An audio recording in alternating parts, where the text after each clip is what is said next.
They say that a little knowledge is a dangerous thing, and this is very true when it comes to determining values in the housing market. One effective way to track home values in the real estate market is to track the median price per square foot over time. But this useful information, in the hands of the ignorant, often leads to a loss of money for people trying to sell or buy a home. Whether buying or selling a home, you need to understand this concept. Don't be the seller who gets too little or the buyer that pays too much.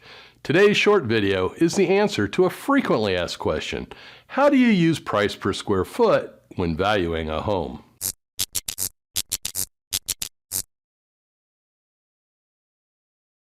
The term price per square foot is something builders, realtors, and appraisers use as a foundation in the home valuation process.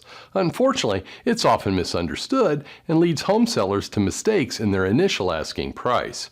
If you price a home too high, you eliminate a segment of the pool of home buyers who might be interested in your home. But if you price a home too low, you might leave money on the table. The key is to choose the right asking price, and we can determine that price with an analysis that includes, but's not limited to, the measurement of price per square foot. There are two common ways to calculate the price per square foot of a home. The first method involves dividing a home sales price by the total square footage of the home, while the second and better method involves dividing a home sales price by the total heated and cooled square footage of the home.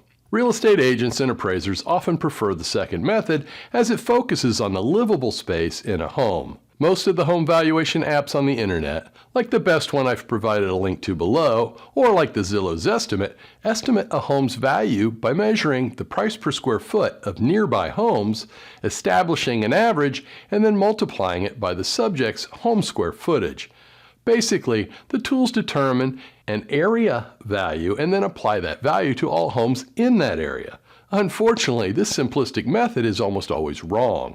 Here's an example of why. If your neighborhood has an average home price of $500,000 and an average home size of 2,000 square feet, then your neighborhood has an average value of $250 per square foot. Say your home is 2,200 square feet of heated and cooled space, then many real estate agents and online valuation tools will tell you that your home is worth 2,200 times 250, which equals $550,000.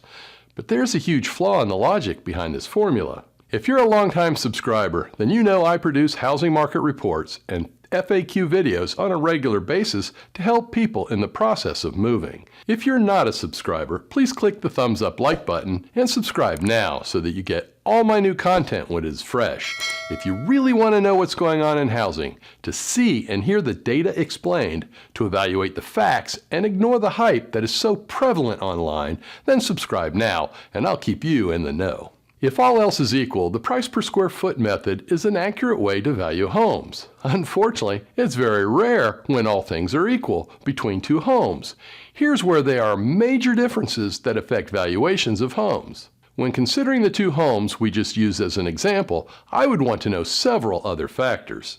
First of all, frontage. Are they both on similar lots? In many Tallahassee neighborhoods, there are beautiful lakes. The homes on the lake sell at a higher price per square foot than the homes not on the lake.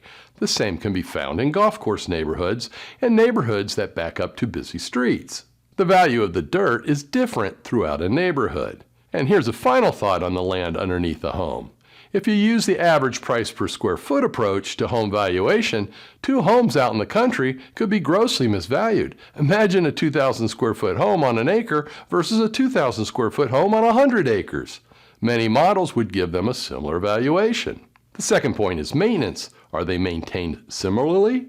Or has one home been recently updated and the other sporting 1970s shag green carpet? As anybody who watches HGTV would know, the home's condition matters a lot. Does one have a newer HVAC system? A newer roof? The third point is grand amenities. Homes with swimming pools are a great example in Tallahassee, but so too are homes with tennis courts, movie theater, extra garages, etc.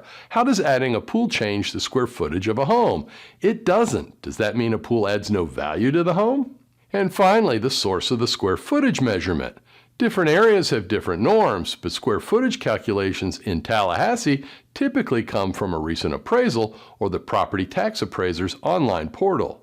If there's no appraisal and the home has not been sold in recent years, the square footage might have changed. Imagine using the square footage from the tax rolls on a home with an owner who has doubled its size. The online valuation tools will not likely know about the size change and will grossly undervalue a home. This is often seen in neighborhoods where people buy to renovate, and many valuation tools fail to recognize that the average home size in the neighborhood has grown. These are essential factors in valuation, and it's why online tools miss the mark. A home's value is impacted more by the features that it contains than by its raw size. Buyers are often concerned with the number of bedrooms, so a 4-bedroom home at 1,950 square feet is often valued higher by buyers than a 3-bedroom home at 2,000 square feet in the same area. Generally speaking, larger homes are worth more than smaller homes, but the features each home contains and the home's condition are important too. You don't buy a car by the pound. It's the mileage and condition that matter most when comparing the same year models. Boats aren't sold by the square foot, nor are the shares of publicly traded companies sold by the amount of space the company uses. In real estate, price per square foot is a great way to estimate how values are collectively changing, but there are too many variables for price per square foot to be effective in determining the value of a specific home. And that's the key point in this video, so let me say it another way. Price per square foot should not solely be relied upon to determine the value of a home. Now, with that being said, home valuation tools do provide a value to homeowners. For example, if you check your home's value from time to time, that's a service we provide at our company, you can typically rely on the trend. If the tool shows your home rising in value, it mostly is rising in value. The opposite is true too. Don't focus on the absolute value the tool provides, rather focus on the change it is reporting. If you want to know what your home is worth, what you could expect to see in a sale in the market today, you need an experienced, active real estate listing agent to walk through your home and prepare an accurate valuation. Beware of real estate agents who give you a valuation purely on a price per square foot formula. They're no better than an online valuation tool. You want your real estate professional to consider the entirety of your home's value, not a rule of thumb estimation. And you cannot rely upon the websites that pin a value on your home based upon its size. But do make sure your property tax assessment of size is either accurate or not used at all in the valuation of your home. It's not uncommon for tax rolls to be inaccurate. If you want more information on home valuations in your area, whether selling, buying, or both, give me a call at 850-888-0888 or drop me a comment below and I'll ensure you get a proper home valuation. If you want to see a video featuring my 9 tips for buying a home in a highly competitive market, you can view it by clicking on the box in the top left corner of your screen. To see a popular video featuring my top 6 home selling tips, just click on the box below it. Please remember to like this video, check out the links below it, and subscribe to our channel so that you never miss anything.